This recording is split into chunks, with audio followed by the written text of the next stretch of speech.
성가 168장 하늘의 찬송이 들리던 그날 주께 영광 돌리겠습니다. 네가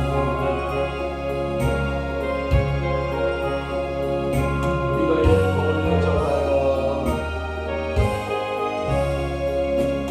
하늘의 찬송이 울리던 그날 죄악이 가득한 그날 밤에 동정여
전지를 만드신 하나님 아버지를 내가 믿사오며 그 위아들 우리 주 예수 그리스도를 믿사오니 이는 성령으로 잉태하사 동정녀 마리아에게 나시고 본디오 빌라도에게 고난을 받으사 십자가에 못 박혀 죽으시고 장사한 지 사흘 만에 죽은 자 가운데서 다시 살아나시며 하늘에 오르사 전능하신 하나님 우편에 앉아 계시다가 저리로서 산 자와 죽은 자를 심판하러 오시리라. 성령을 믿사오며 거룩한 공예와 성도가 설교통하는 것과 죄를 사하여 주시는 것과 몸이 다시 사는 것과 영원히 사는 것을 믿사옵나이다. 아멘. 내 눈을 잠들게 하지 말며 눈꺼풀을 감기게 하지 말고. 아멘. 그렇습니다. 오늘도 우리에게 성령의 지혜를 더하소서. 우리의 눈이 잠들지 않고 눈 껍질이 감기지 아니하고 늘 깨어있어 성령을 쫓아 행하며 지혜자로 명철한 자로 총명한 자로 하나님의 눈을 뜨고 앞을 향하여 나아가는 믿음의 성도들, 축복의 성도들 다 되도록 우리 아버지 은혜 내려 주옵소서. 우리는 지금 부활의 시즌을 지나고 있습니다. 하나님 아버지여, 어둠의 권세를 다 이기시고 부활의 그 예수를 우리가 따라갈 때 우리도 어둠의 권세들을 다 이기고 결박하고 예수를 따라 빛된 삶을 살아내는 아름다운 믿음의 성도들, 축복의 성도들 되도록 우리 아버지가 복 내리시고 은혜 역사 있게 하여 주옵소서. 오늘도 이 새벽에 머리를 숙인 사랑하는 귀한 성도의 기도를 주님께서 기억하시고 하나도 땅에 떨어진 기도 없게 하시고 주님 앞에 하나님 간구하여 기도하는 모든 소원마다 우리 아버지가 들으시고 은혜 내려 주시옵소서. 저들의 가정들, 저들의 일터들, 저들의 특별히 기도하는 간구 소원의 제목마다 우리 하나님께서 하늘을 보고 여시고 은혜 베풀어 주옵소서. 예수 그리스도의 이름으로 축복하며 기도하옵나이다. 아멘. 아멘. 하나님의 말씀 봉독하시겠습니다. 마태복음 4장 18절 말씀으로 우리 합독하 들어가겠습니다. 시작. 갈릴리 해변에 다니시다가 두 형제 곧 베드로라 하는 시몬과 그의 형제 안드레가 바다에 금을 던지는 것을 보시니 그들은 어부라. 아멘. 마태복음 계속가며 마태복음 4장 18절 말씀을 중심으로 해서 처음 제자들이라고 말씀을 제목을 붙입니다. 처음 제자들이라고 하는 말씀입니다. 이 본문을 이렇게 해석하는 경우도 있습니다. 18절에서부터 20절 말씀까지를 두 제자, 처음 두 제자로 이렇게 내용을 분해하는 경우도 있고요. 또 하나는 1절 22절을 중심으로 해서 두 제자, 그래서 2 플러스 2는 몇? 4. 그래서 네 제자의 부르심을 첫 제자로 보는 경우가 있고요. 첫 제자를 두 제자로 보는 경향이 있다. 그것은 문단을 어디까지 포함할 것이냐에 따라서다. 그러니까 오늘은 저는 처음 제자들 할 때 집중적으로 누구에게 조명해 보냐면 베드로하고 안드레. 그래서 베드로와 안드레에게 오늘 집중해 보려고 하고요. 그 다음에 따라오는 두 제자가 있거든요. 그게 누구냐면 야고보와 요한. 이 제자들의 모습을 좀 여러분들이 살펴보려고 하는 것입니다. 그 말의 의미는 베드로 형제 또는 야고보 형제 이렇게 부르는데요. 둘씩. 여러분 부르심을 받는다는 거 굉장한 축복입니다. 제가 아는 목사님들 가운데 그 집은 아들이 4명이에요. 근데 아들이 4명인데 다 목사로 부르십니다. 얼마나 감사한지 몰라요. 또 어떤 집은 아들이 4명인데 한 사람만 빼고 3명이 다 목사로 부르심을 받는 경우도 있고, 이 부르심, 여러분 가슴을 뛰게 하는 겁니다. 하나님이 불러주셨다. 여러분들은 가슴이 뛰나요? 하나님의 부르심 앞에 여러분 가슴이 뛴다는 것은 사명이 있다는 거예요. 어제도 우리가 부활절을 지내면서 여러분들 준비하는 모습을 보니까 눈물겨요. 재정적인 엄청난 여러분들의 그 희생들을 하는 걸 보니까 막 목사가 마음이 막 아픈 거예요.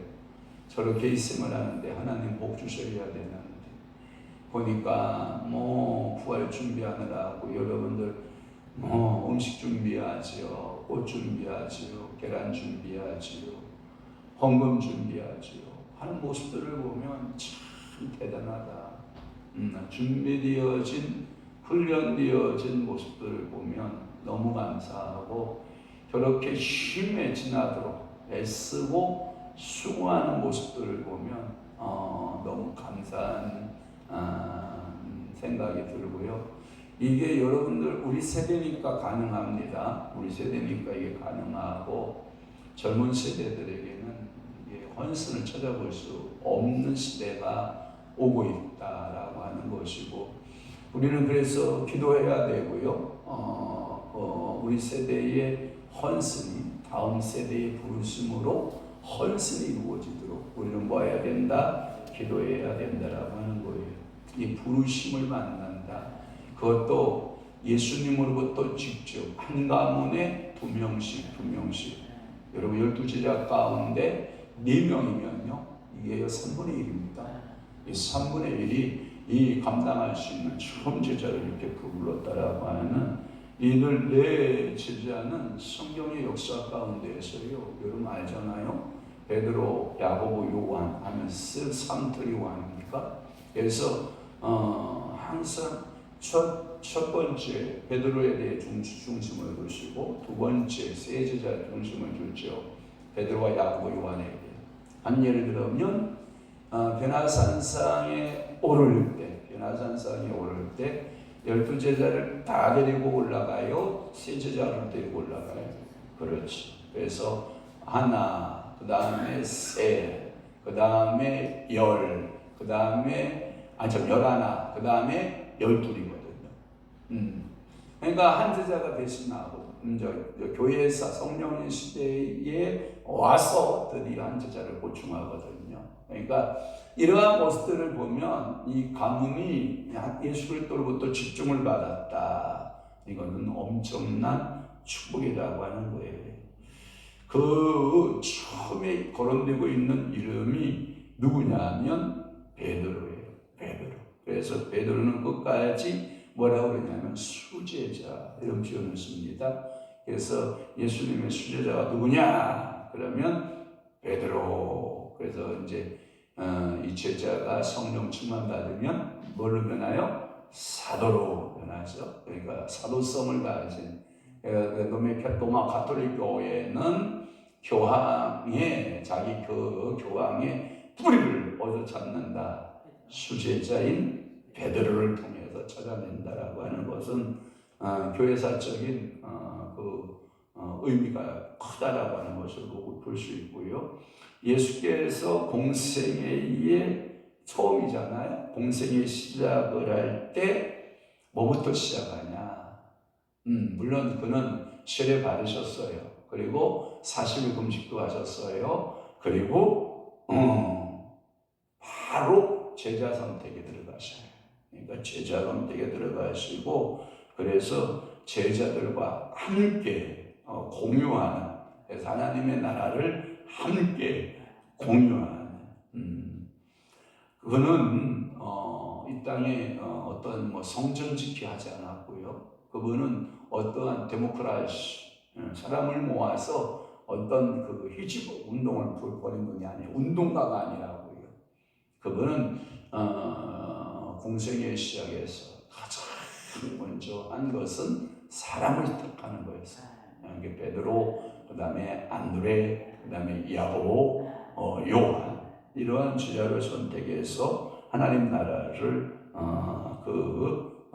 구상하고 있는 예수님의 모습을 보고 있고요. 이런 것을 보면 예수님은 분명한 정치가는 아니에요.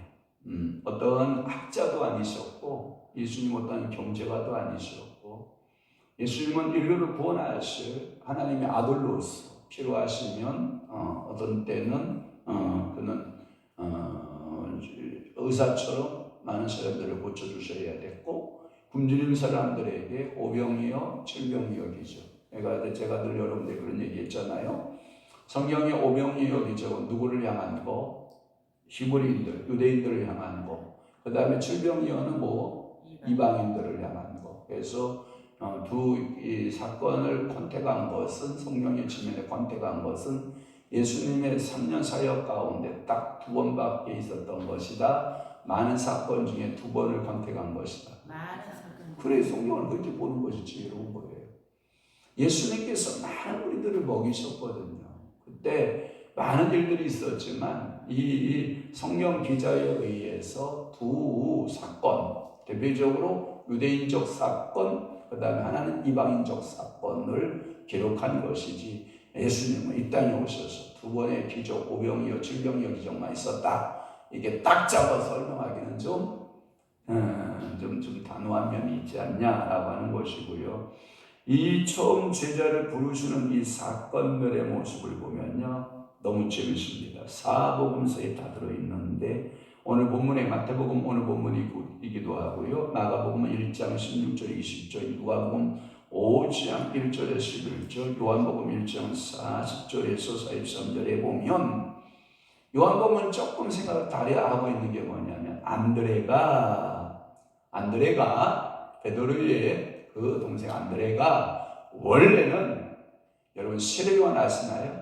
예, 세례요한의 제자로서 예수를 따랐다고 되어 있고요. 그러면서 내가 세례요한보다 더 큰 일을 만났어. 그래서 베드로에게 가서 말 전했다라고 하는 거예요. 그래서 안드레가 형을 인도하는 격으로 이렇게 요한복음은 기록하고 있거든요. 그러면은 이 요한의 복음서에 보면 안드레의 역할이 얼마나 컸을까 하는 거예요. 이 중개자의 역할로서도 그렇고 제자로서의 역할도 그렇고. 그러니까 여러분들이 오늘도 누군가를 인도할 수 있다면 나에게 어떤 전도를 할 수 있으면 좋겠어요. 안드레적 전도도 여러분 아름다운 모습이죠. 그러니까 여러분들이 자기보다 형이 먼저 항상 앞서잖아요. 그러니까 이 안드레의 역할이 굉장히 컸을 것이다라고 하는 것이 그 성경의 기록이고요. 이토록 요한복음에 보면 이 개인적인 관계, 전도는 두 가지 방법이 있어요. 첫째 방법은 관계예요. 이 관계를 잘 맺는 연결고리인데, 이게 그물의 관계인데, 이 관계로 말하면 그물과 그물이 이렇게 연결하고 있는 그물코가 생기잖아요. 이게 관계예요. 또 하나의 전도 방법은 노방전도예요. 그냥 불특정 다수에게 전도하는 거예요.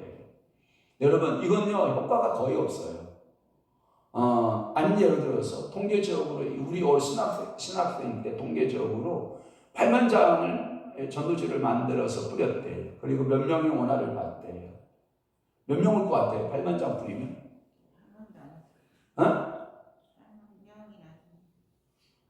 지금 통계에 내는 거 보면 많이 와야 3명, 4명이에요. 8만 장을 뿌리면. 그런데 그 한 3, 4명을 얻으려고 8만 장을 뿌립니다. 왜? 통계적으로 그러니까. 그러니까 여러분들이 열심으로 이 전도할 때 가장 좋은 방법은 뭐냐면 관계예요. 관계가 깨지면 다 깨집니다. 이 관계가 이게 좋아야 됩니다. 여러분, 이 관계를 여러분들이 회복받기를 바랍니다. 부부관계가 좋으면 부부가 오게 되어 있고요. 자녀하고 관계가 좋으면 자녀가 오게 되어 있고요. 친구하고 관계가 좋으면 친구들이 오게 되어 있고요. 이웃과의 관계가 좋으면 이웃의 사람들이 오게 되어 있어요. 근데 안드레는 이 관계가, 형하고의 베드로와의 관계가 굉장히 원만했던 사람으로 이루게 될 수 있어요. 복만복음의 이 공적 사명으로 부르심을 받은, 그러니까 복만복음은 마태, 마가, 누가죠. 이 요한복음은 좀 관계적 부르심이라고 하면, 복만복음서에는 어떠냐면 어떠한 사역을 위한 예수님의 부르심, 공생애적 부르심이라고 이렇게 보는 것도 틀린 것은 아니다라고 하는 것이고요.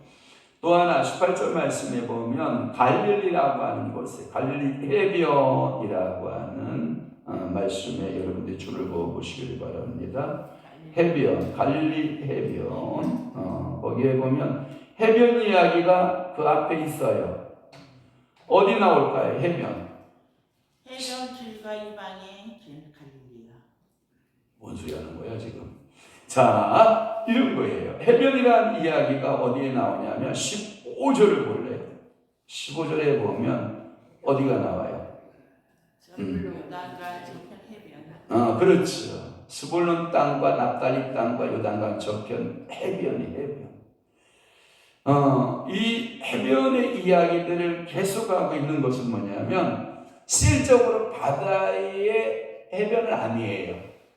갈릴리 바다는 담수예요, 담수.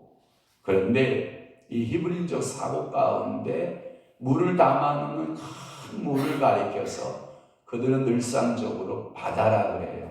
그래서 예를 들면 이런 거예요. 성막에 모세가 만들었던 물두멍은 컸을까요? 작았을까요? 작았어요. 모형적으로 작았어요. 그러면 솔로몬이 만든 이 물두멍은 컸을까요? 작았을까요? 엄청 컸죠. 그래서 그 물두멍을 다른 이름으로 말하면 물이 크다, 물이 많다라는 의미에서 바다 이렇게 말하는 거예요. 보편적으로 이 해변의 역사들이에요.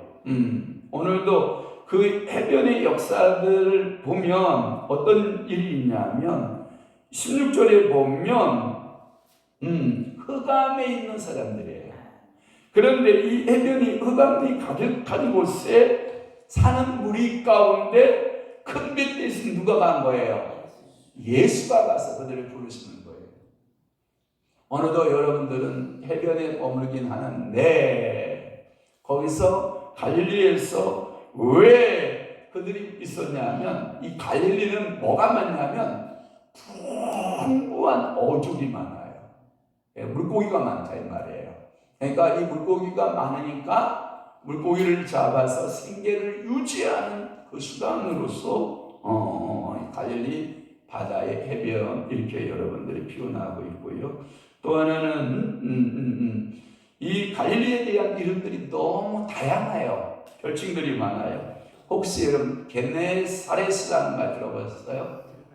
예, 역시 이것도 갈릴리입니다. 게네사렛오스. 또 하나 누가복음 5장 1절 말씀이 게네사렛오스로 되어 있고요. 요한복음 6장 1절에 보면 혹시 여러분 디베라 들어봤어요? 디베라? 역시 같은 말이에요. 갈릴리오스예요. 디베라 바다 이렇게 있고요. 또 하나 구약적 용어로 찾아보면 민수기나 여호수아서의 말씀에 보면 긴네렛 오스 알아요? 긴네렛 바다 들어봤죠? 성령 통독하면서 긴네렛이라고 하는 이 바다가 나오는데 다 같은 뜻이다. 갈릴리 바다, 그 다음에 게네사렛, 그 다음에 디베리아, 긴네렛 다 같은 한 지역을 이렇게 다양하게 불렀다라고 하는 것이고요. 이 뜻은 뭐냐면 이렇게 항공 사진을 이렇게 딱 찍으면 제가 이제 우리 교회 우리 백스교당 로고 말고요. 우리 교회 로고가 있어요. 우리 교회 로고를 만들었을 때 제가 이 신장을 상징하는 하프를 그렸어요. 여기다 이 하프 신장 속에 하나님의 말씀을 넣었어요. 그리고 거기에다 십자가를 너와 나와의 관계 속에서 십자가를 넣고 그 밑에다가 1991이라고 하는 숫자를 쓴 것은 우리가 교회가 십자가내를 말하고 테두리를 원으로 하지 않고 사각으로 하는 것은 동서남북을 향하여 뻗어가자라고 하는 의미의 우리 교회 로고가 그렇게 되어 있어요. 모르죠 여러분? 생각 안 나죠? 제가 옛날 명함을 하나씩 주면 그때 여러분들이 생각날 건데 그래서 사람 두 사람이 이렇게 하프 모양으로 이렇게 있으면서 거기다 복된 장로교회 이렇게 적어서 글씨를 그 안에다 새겨 넣었어요. 이게 뭐냐면 갈릴리 호수가 이 비파의 모습을 가졌는데 이렇게 타는 비파의 모습을 가졌는데 이렇게 해서 줄이 이렇게 쳐진 건데 이렇게 딱 이게 치는 건데 그게 사람의 모습에서는 뭐냐면 신장의 모습이에요. 갈릴리 호수는 팔레스틴의 뭐다? 신장이다. 그러니까 여러분들이 갈릴리 호수에서 이 비판의 찬양은 하나님께 이 찬양의 심장을 드리는 것 같아요. 그래서 우리 교회는 하나님께 심장을 드린다, 내 마음을 드린다라고 하는 의미에서 이 비파의 모습을 이렇게 로고를 한 것이고요. 그 심장 안에 뭐가 있어야 된다? 말씀과 십자가가 있어야 된다. 이 십자가는 나에게서도 십자가고 너에게서도 십자가여야 된다. 우리 교단 마크 말고 우리 교회 개인 마크를 말하고 있는 거예요. 그래서 이 비파의 호수 또는 심장의 호수 뭐 이렇게 표현하기도 해요. 그러니까 여러분들이 갈릴리 바다 되신 예수를 만나면 그 예수가 나의 뭐가 되고 노래 비파가 되고 예수가 나에게 있어서 심장이 된다. 여러분 그렇게 믿으시나? 표정 좀 지어봐. 하긴 뭐 새벽부터 여러분들에게 부활절 보내라고 그렇게 애쓰고 수고했는 분들한테 아침부터 표정 지으라고 그러면 여러분 힘들 것이지만, 그래서 이는 바다가 아니라 담수호예요. 담수호. 그래서 이 담수호는 생명의 바다라고 말하고요. 그 요단강을 줄기로 해서 그 밑으로 쭉 내려오면 좀 길쭉하게 있는 그 호수가 또 있는데 그게 사해 호수예요. 사해라고 하는 의미는 죽음의 바다라고 하는 의미가 있어요. 실질적으로 어떠한 물고기가 살지 못해요. 여러분 사해바다 가봤잖아요? 염도가 엄청 세서 여러분들 그냥 누워있으면 둥둥 뜹니다. 해보셨어요? 안 해보셨어요? 저도 가서 해봤잖아요? 그냥 이렇게 누워서 책을 보도 되고 신문을 봐도 돼요. 여러분들이 어떤 원리와 같으냐면 옛날에 우리 아버님이 계단을 가지고 뭐 하시나 이렇게 봤더니 농사의 기술법 가운데 지금 때예요. 이제 벽시 신나락 알아요? 신나락 벽시 신나락을 물에 담그고 농약을 칠 때 보니까 소금물에 벽시를 담그더라고요. 예전에는 이제 농사를 지을 때 그런데 그 위에다가 이 소금물의 농도를 맞추기 위해서 계란을 띄워보는 거예요. 계란을 띄워보면 계란이 어느 정도의 높이로 올라오느냐에 따라서 염도 측정을 하시더라고. 그와 똑같아요. 물이 짜면 계란이 높이 올라올까요? 적게 올라올까요? 적게 올라요? 많이 올라오죠. 그러면 물이 싱거우면 계란이 많이 내려오죠. 그걸로 염도를 맞추시는 우리 아버님의 지혜를 제가 어렸을 때 봤는데, 이 사해바다는 염도가 너무 세요. 그러니까 여러분들 몸 정도는 둥둥 띄우는 거예요. 그냥 가면 이게. 그러니까 여러분들이 가서 이스라엘에서 이스라엘 땅에서 나 저쪽 요르단으로 갈래. 그러고 여러분 헤엄치고 가면 힘 안 들이고 갈 수도 있을 거야 아마. 그 정도로 여러분 염도가 센 죽음의 바다 사해와 반대되는 모습을 가지고 있는 것이 갈릴리 호수다. 그래서 어족이 풍부하면 물고기 잡는 뭐가 많아요? 어부가 많겠죠. 그 수면은 무려 이 해발 밑으로 거의 300m, 400m 정도가 아래니까요. 또 하나, 여러분들이 갈릴리 호수 주변을 가면 산들이 또 많잖아요. 예수께서 우리를 보시고 산에 올라가 앉으시니 이렇게 마태복음을 시작하고 있잖아요. 그러니까 이 호수는 낮고 산은 높고, 특징이 있는 게 뭐냐면 기온차가 심해요. 그러면 공기가 뭐 하기 시작해요? 이동을 시작하죠. 한 예를 들어서 이런 거예요. 아침 시간에는 땅과 바다가 있죠. 어떤 것이 쉽게 대표져요? 땅이 쉽게 대표지죠. 그러면 산에서 공기가 올라가요. 그럼 바람이 어디서 불어가요? 바다에서 육지로 불어오죠. 그러니까 예수님이 복음 전도할 때 뭐라고 말하는지 아냐면, 베드로야 물에서 네 배를 조금 떼어라 라고 말씀하세요. 그리고 배에 오르셔서 육지에 있는 우리에게 설교를 시작해요. 그러면 이 지금까지 이 음향시설이 발달하지 않은 곳이니까 그 목소리를 바람이 옮겨가기 시작해요. 혹시 여러분 선풍기 앞에서 말하는 거 여러분 말하게 해보셨나요? 똑같은 원리예요. 그래서 예수님이 자연적 스피커를 이용해서 그 그 수많은 무리에게 말씀을 전할 수 있었던 것은 자연풍을 이용한 설교 방식이었다라고 하는 거예요. 그럼 다시 설명해 볼게요. 그러면 밤이 됐어요. 여러분 봐봐요. 밤이 되면 땅이 일찍 식어요? 바닷물이 일찍 식어요? 그러면 이 땅이 일찍 식으면 공기가 차가우니까 내려오겠죠. 그러면 올 시간에는 이 바닷물이 뜨거우니까 기압이 어떻게 해요? 위로 올라가겠죠. 그러면 예수님은 산에 올라가셔서 바다 쪽을 향하여 군중들을 앉혀놓고 설교했을 가능성이 많다. 그러니까 산상 설교냐 아니면 선상 설교냐에 따라서 예수님이 그렇게 설교했던 것은 자기의 목소리를 그 자연 바람에 실어서 먼 데까지 뭐하는 방법이에요? 전달하는 방법을 취했다라고 하는 거예요. 혹시 여러분 이런 거 아시나요? 기압이 떨어지면 이 소리가 멀리서 붙어요. 문 열려 있구나. 문 좀 닫았으면 좋겠네. 지금 소리가 엄청 나가고 있겠다. 여기도 열려 있네. 여기도 열려 있네. 여기도 열려 있고, 그리고 온풍기를 틀면 무슨 소용이 있어? 이쪽에도 열려 있고. 그러니까 여러분들이 예수님의 이 메시지 전달에 있어서도 굉장히 과학적이었다라고 하는 것을 여러분 기억해 보시고요. 그래서 여러분들이 이 바다라고 하는 것은 실질적으로는 담수호를 말한다라고 하는 것이고, 베드로와 시몬이라고 하는 말은 베드로는 헬라명으로 베드로라고 볼 수 있고요. 이름의 뜻은 반석이고요. 시몬은 히브리명이에요. 이 시몬 베드로 할 때 하나는 시몬은 히브리 이름, 베드로라고 하는 것은 헬라스 이름. 그래서 시몬이라는 말은 들음이라는 뜻을 가지고 있어요.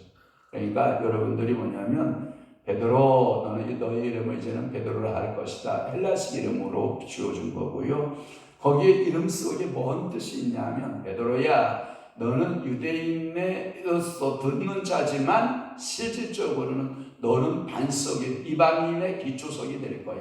복음의 뭐가 된다? 기초석이 될 거야. 그러니까 교회의 기초석이 될 거야 라고 하는 암시가 들어있다라고 하는 거예요.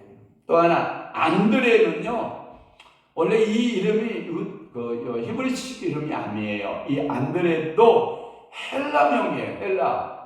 그러니까 이 헬라명으로서 뭐라고 되어 있냐면 용감한 남자라는 뜻을 가지고 있어요. 그러니까 용감한 사명을 감당하잖아요. 그래서 형을 누구에게로 끌어와요? 예수에게 인도하는. 또 하나는 뭐냐면 그 바다에 그물을 던지는 모습.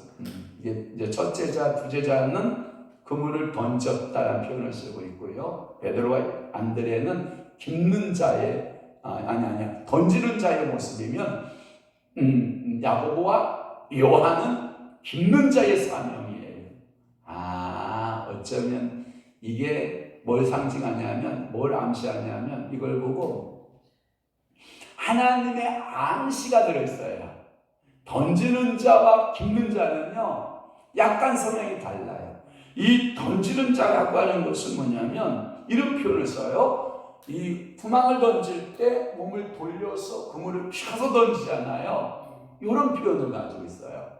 그러니까 우리가 지금 그물을 다 크게 해가지고 이렇게 물고기를 걷어들이는 이러한 어법이 아니라 지금 말하면 투망을 이렇게 던져서 몸을 돌려서 던지면서 거기에 이렇게 모아서 물고기를 모으는 스타일의 어법을 쓰고 있는 거예요. 그러면 이런 거라는 거예요. 베드로와 안드레는 일선에서 최선을 다하는 그 일하는 자의 모습이라면 야고보와 요한은 꼼꼼히 천천히 다음 일을 기약하고 다음의 어업을 준비하는 자의 모습이었다라고 하는 거예요. 여러분은 어떤 성향입니까? 저를 제가 설교 준비하면서 제 성향을 봤습니다. 저는 던지는 스타일입니다. 활동적으로 나가서 던지고 일하는 스타일입니다. 우리 한 사람을 제가 가만히 봅니다. 제가 우리 한 사람이 갖고 있는 저 지식이나 우리 한 사람이 갖고 있는 그 정도의 상식이나 우리 한 사람이 갖고 있는 그것을 제가 갖고 있었으면 저는 만병무경을 했을 것입니다. 저는 진짜 어리석은 목사입니다. 단순하지요. 그리고 거칠지요. 여러분들 보기에 그럼에도 불구하고 목사의 일을 감당하고 있는 것을 보면 저에게 있어서는 이 베드로 형 좀 돌격적이고 좀 저돌적이고 충돌해보고 시작해보고 막 이런 성향의 사람이고, 우리 한 사람은 그래도 감사하게도 야고보와 요한형으로 뒤에서 키워보고 또 준비하고 꼼꼼히 생각해보고 이런 모습들에 저는 감사한 거예요. 목사가 막 이렇게 저돌적이고 막 치대면 성도들은 어떤 성향이 있으면 좋겠어요? 야고보와 요한같이 천천히 목사님이 뭘 빼놓고 있는가를 장로를 중심해서 모든 권사님들이 천천히 엮어주기 시작하면 미스가 어떻게 해요? 없죠. 근데 여러분들 뭐라고 생각하냐면 저 사람은 나하고 안 맞아. 자기가 판단해버려. 여러분 부부를 보세요. 키 큰 남자는요 키 작은 여자를 좋아합니다. 키 작은 여자는 키 큰 남자를 좋아합니다. 왜 그런지 알아요? 내가 갖고 있지 않아서. 그것이 매력적으로 보여요.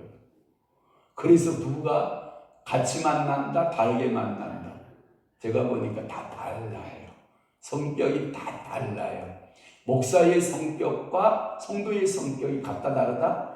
달라요. 근데 이게 같이 만나면 이제 막 움직이기 시작하는 거예요. 막 뭐가 맞아가는 훈련이기 때문에 이게 찌그덕 소리가 나는 거예요. 괜찮아요? 문제는 하나님의 일을 하고 있다는 거예요.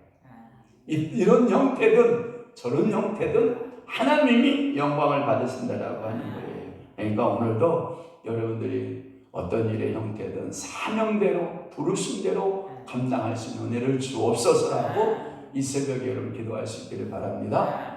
기도하겠습니다. 좋으신 하나님, 오늘도 마태복음 4장 18절 말씀, 처음 제자들을 부르시고 있는 예수님의 모습을 우리가 살펴보았나이다.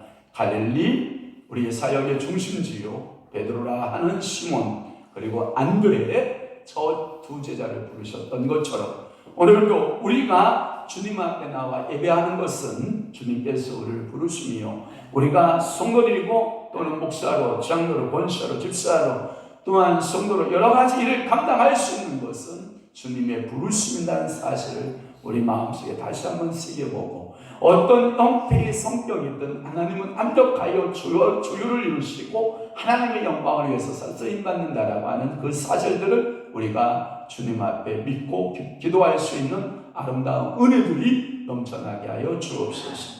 이제는 우리 주 예수 그리스도의 은혜와 하나님 아버지의 극진하신 사랑하심과 성령님의 감화교통 내주의 역사 충만하심이 오늘도 부르심 따라 쓰임 받는 사랑하는 귀한 성도되기를 위하여 기도하고 있는 사랑하는 귀한 성도들 심령 위에와 교회 위에 이제로부터 영원토록 함께 있을지어다.